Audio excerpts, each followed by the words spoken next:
Private Lauren Williams had failed every test, missed every target, and embarrassed herself in every drill for 3 straight weeks.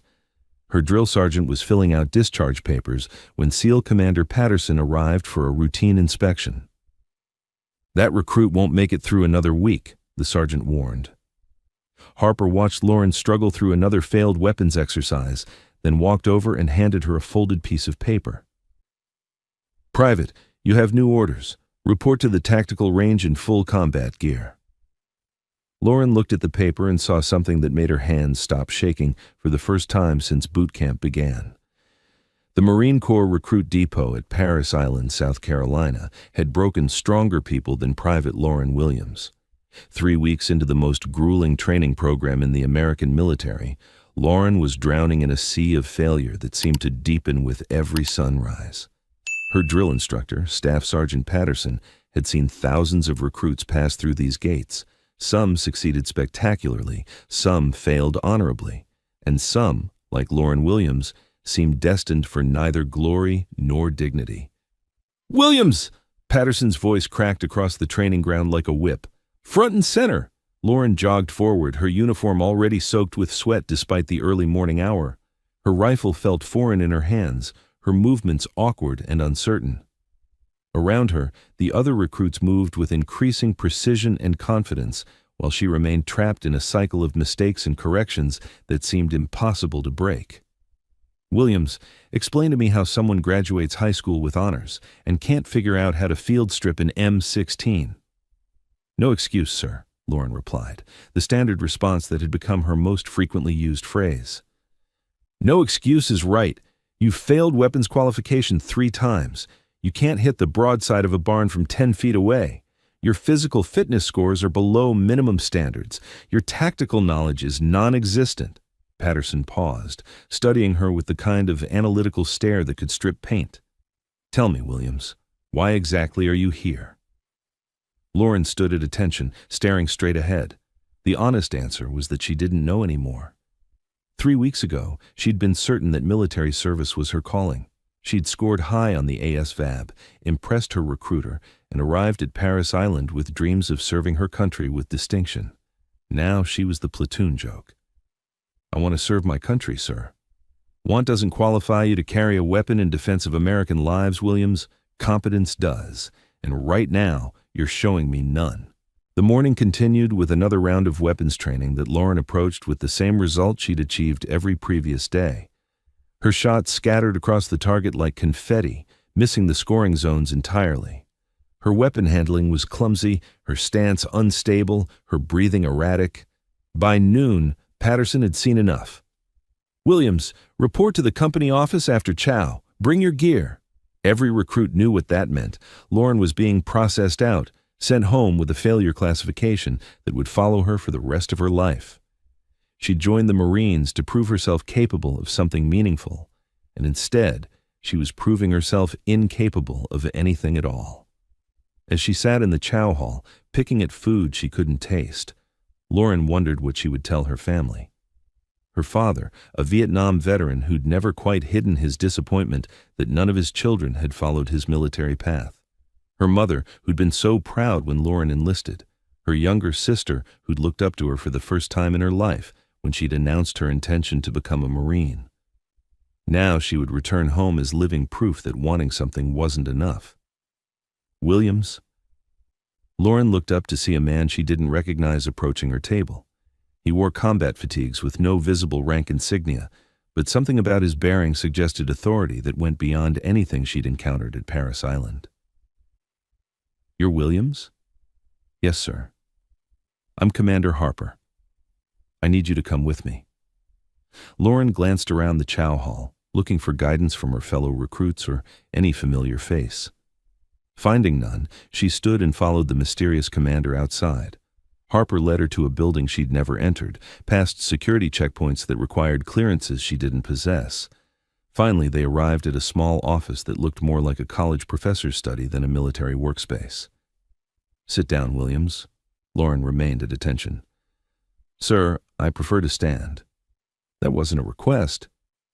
She sat. Harper settled behind a desk covered with files, documents, and what appeared to be surveillance photographs. He studied her for a long moment, his expression unreadable. "Tell me about your background, Williams." "Sir, my background is in my file. I've read your file. I want to hear it from you." Lauren recited the basic facts of her life: small-town upbringing, academic achievement, athletic participation in high school track and field, part-time job at her uncle's security company during summers. "Your uncle's security company," Harper interrupted. "What kind of work did you do there?" "General duties, sir. Filing, answering phones, some basic equipment maintenance." "According to your uncle, you spent most of your time on the shooting range." Lauren felt a chill. She had indeed spent countless hours at the range, but that had been personal time, not official duties. How did this commander know about that? "Yes, sir. I enjoyed target shooting in my free time." "Your uncle also says you were the most naturally gifted shooter he'd ever seen. Says you could hit targets at distances that challenged his professional security staff." "I don't know about that, sir." Harper opened a file and began reading. "Regional Shooting Competition, 2019. First place in women's precision rifle, first place in tactical pistol, third place overall in mixed competition against shooters with decades of experience." He looked up. "You were 17 years old." Lauren said nothing. Her competitive shooting had been a private passion, something she'd pursued for personal satisfaction rather than recognition. "State Championship, 2020. First place in 3 separate categories. The range officer noted that your accuracy under pressure was unprecedented for someone of her age and experience level." "Sir, I don't understand why." "Williams, you arrive at Paris Island with some of the most impressive marksmanship credentials I've ever seen, and then proceed to fail every weapons qualification we put in front of you. That strikes me as mathematically impossible." Harper stood and walked to a window overlooking the training grounds where Lauren had embarrassed herself daily for 3 weeks. "Unless," he continued, "you're deliberately failing." The accusation hung in the air like smoke. Lauren felt her carefully constructed facade beginning to crack. "Sir, why would I deliberately fail?" "That's what I intend to find out." Harper returned to his desk and withdrew a folder marked with classifications Lauren had never seen before. "I'm going to tell you something that doesn't officially exist, Williams. There are certain military operations that require capabilities beyond what we can teach in standard training programs. Operations that require individuals with very specific skill sets, operating under very specific conditions." He opened the folder, revealing photographs and documents that Lauren couldn't quite make out from her position. "We've been watching you since you arrived. Not your performance in standard drills, your behavior when you think no one is looking. The way you handle weapons when the instructors aren't watching. The way you move through tactical exercises when you're not trying to fail." Lauren felt her heart rate accelerate. She had indeed been deliberately sabotaging her own performance, but she'd thought she was being subtle about it. "Why?" Harper asked simply, the question she'd been dreading. Lauren stared at her hands, trying to formulate an answer that wouldn't sound insane. "Permission to speak freely, sir?" "Granted." "Sir, I came here wanting to serve my country, but after the first week, I realized that everything they're teaching us is designed to make us better at killing people. And I discovered that I'm very, very good at killing people." She looked up, meeting Harper's gaze directly. "That scared me, sir." Harper nodded slowly. "Go on." "In civilian shooting competitions, you're aiming at paper targets, static, controlled conditions, no pressure beyond wanting to win a trophy. But here, when they started training us for combat scenarios, I realized that what I was learning wasn't sport shooting. It was how to end human lives with maximum efficiency." "And that bothered you?" "Sir, it bothered me that it didn't bother me." Harper studied her for a long moment, then closed the classified folder. "Williams, what if I told you there were ways to serve your country that didn't involve traditional combat? What if there were missions that required your specific skills, but in contexts where that capability could save American lives instead of simply ending enemy lives?" "I'd say that sounds too good to be true, sir." Harper smiled, the first human expression Lauren had seen from him. Most good things do. He reached into his desk and withdrew a single sheet of paper, folded once and sealed with red wax. "Williams, your current training is terminated. You have new orders." Lauren accepted the paper with hands that were steadier than they'd been in weeks. She broke the seal and read the contents. Classified orders. Special Operations Training Command, Private Lauren Williams. Immediate reassignment report to Building 7, Tactical Range. Charlie full combat gear. Live ammunition authorized duration. Indefinite authorization. Commander Harper, Special Projects. "Sir, what is this?" "It's an opportunity to discover what you're actually capable of when you stop trying to be less than you are." Lauren read the orders again, trying to process their implications. Special Operations Training Command. A program that doesn't officially exist for people who officially aren't here. "And if I refuse?" Harper's expression grew serious. "Then you go home tomorrow with a failure classification and spend the rest of your life wondering what might have been different." Lauren stood, holding the orders that represented either salvation or damnation. Everything she'd learned about military service suggested that volunteer programs were usually more dangerous than mandatory ones. "Sir, will this training prepare me for combat?" "Williams, this training will prepare you for things that make combat look like a recreational activity." "And afterwards?" "Afterwards, you'll be qualified for missions that require capabilities beyond what most people can imagine. Missions that save American lives by preventing conflicts rather than winning them." Lauren thought about her 3 weeks of deliberate failure, her carefully hidden capabilities, her fear of what she might become if she allowed herself to be everything she was capable of being. "How do you know I won't fail this training too?" Harper stood and extended his hand. "Because this time, failure isn't an option, and because I've seen what you can do when you think no one is watching." Lauren shook his hand, feeling calluses that suggested Harper had personal experience with the kind of training he was offering. "One question, sir. How long have you been watching me?" "Since the day you enlisted, Williams. Your competitive shooting records flagged our recruitment algorithms. We've been waiting to see if you had the psychological profile to match your technical skills. And deliberately failing basic training demonstrated the right psychological profile? Deliberately failing because you were afraid of your own capabilities demonstrated exactly the kind of self-awareness we need for this program." Harper walked her to the door, then paused. "Williams, I want you to understand something. The training you're about to begin will show you capabilities you didn't know you possessed. It will push you beyond limits you thought were absolute, and it will prepare you for operations that will never appear in any official record." "Understood, sir." "More importantly, it will teach you how to use your natural abilities in service of something larger than yourself, without losing your humanity in the process." Lauren nodded, though she wasn't entirely certain what that meant. "Report to Tactical Range Charlie in 1 hour. Wear full combat gear and bring every weapon you've been issued. The instructors there will be expecting you."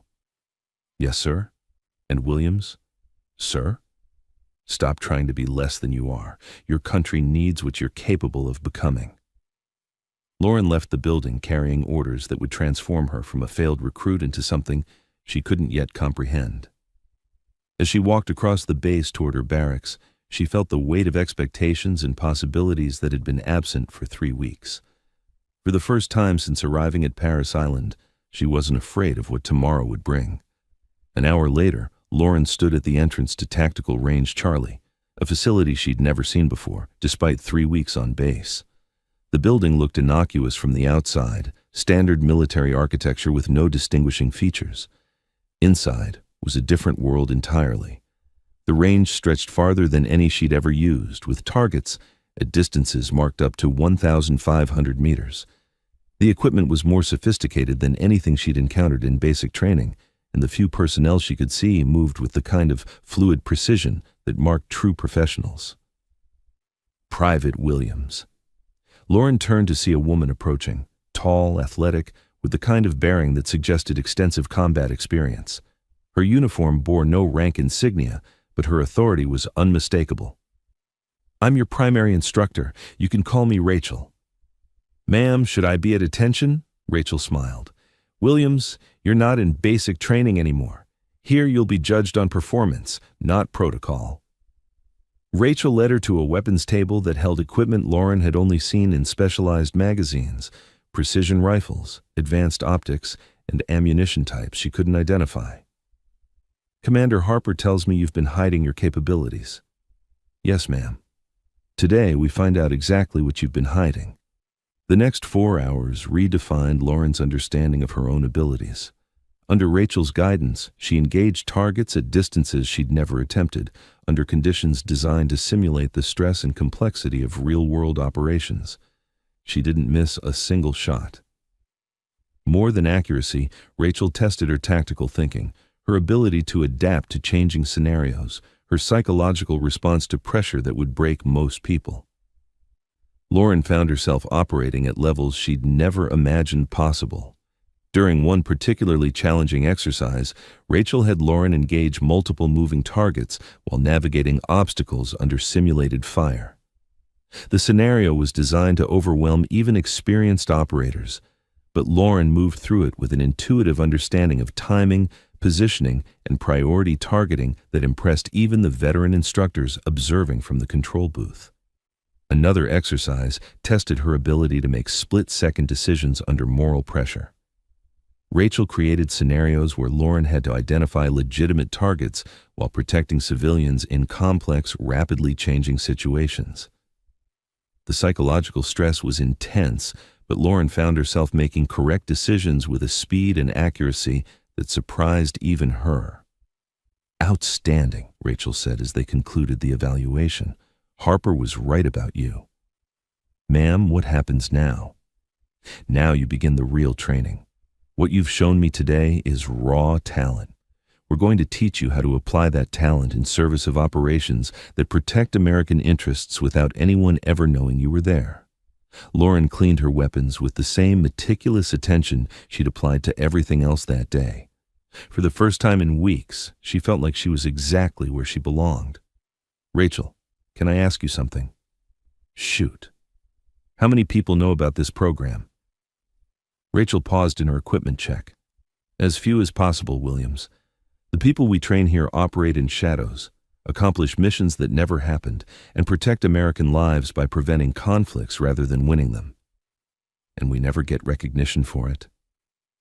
Rachel looked at her with an expression that was both proud and sad.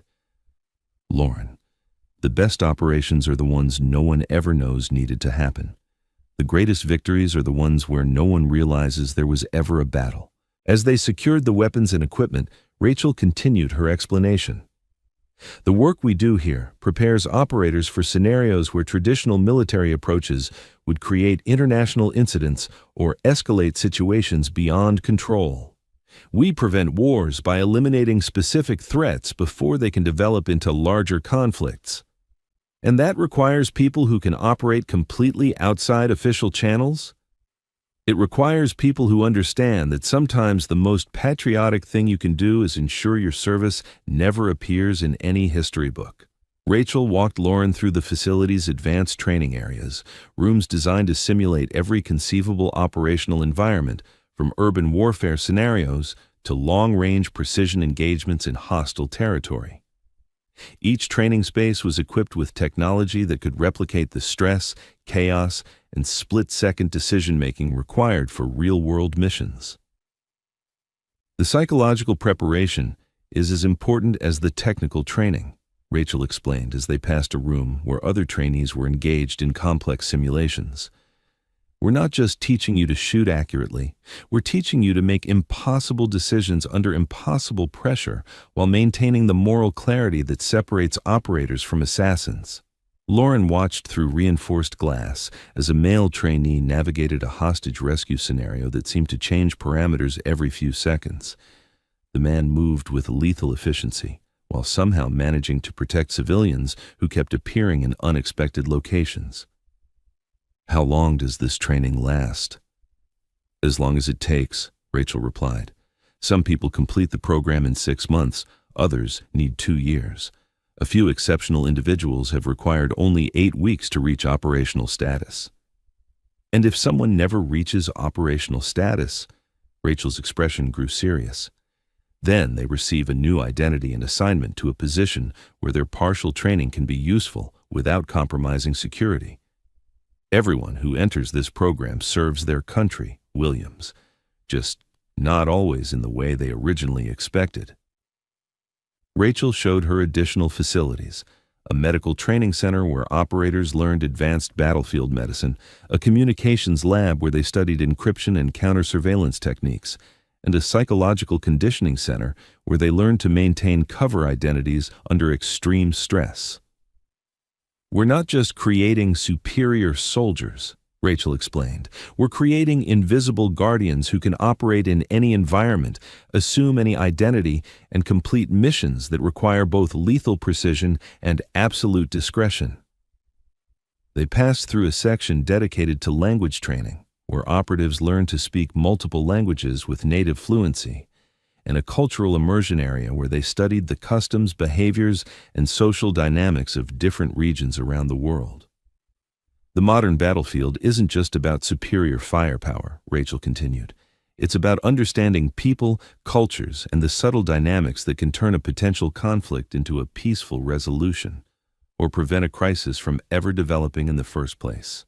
Lauren was particularly impressed by the Technology Integration Lab, where operators learned to use cutting-edge surveillance equipment, communication systems, and defensive technologies that seemed decades ahead of anything she'd seen in regular military training. "Much of what we do involves gathering intelligence and providing early warning about threats before they become unmanageable," Rachel explained. "Sometimes the most important mission is the one that prevents the need for any other missions."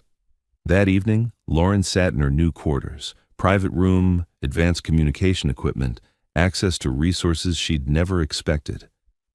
She thought about the orders that had changed everything, about Commander Harper's recognition of her deliberate failure, about Rachel's promise that she would learn to use her abilities in service of something meaningful.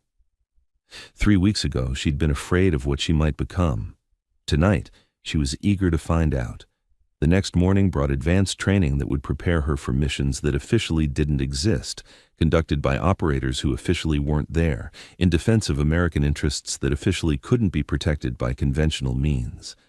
Lauren Williams had found her calling, not in the bright lights of traditional military service, but in the shadows where the most important work was done by people whose names would never be known. Some failures, she reflected, were just success wearing a disguise, and some orders changed everything.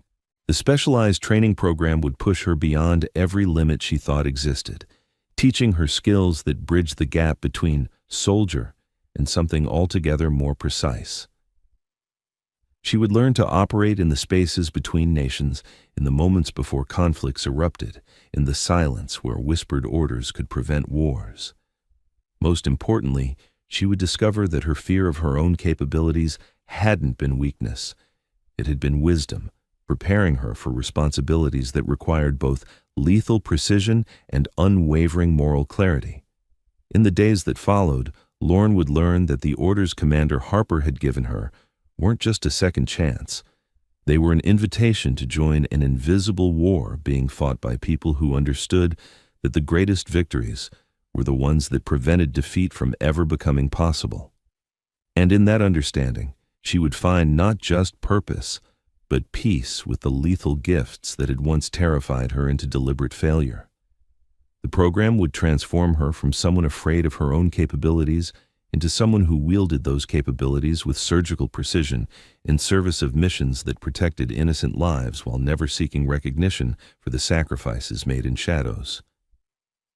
Within weeks, Lauren would be operating in environments most people couldn't imagine, completing objectives that would never appear in any official record, serving her country in ways that required both the ultimate in professional competence and the ultimate in personal anonymity. She would become exactly what she had always been meant to be, not a failed Marine, but a guardian operating beyond the boundaries of conventional warfare, protecting American interests through precision, intelligence, and the kind of quiet courage that shapes history from the shadows. Thanks for watching. If you like this video, you can subscribe to see more incredible stories like this one.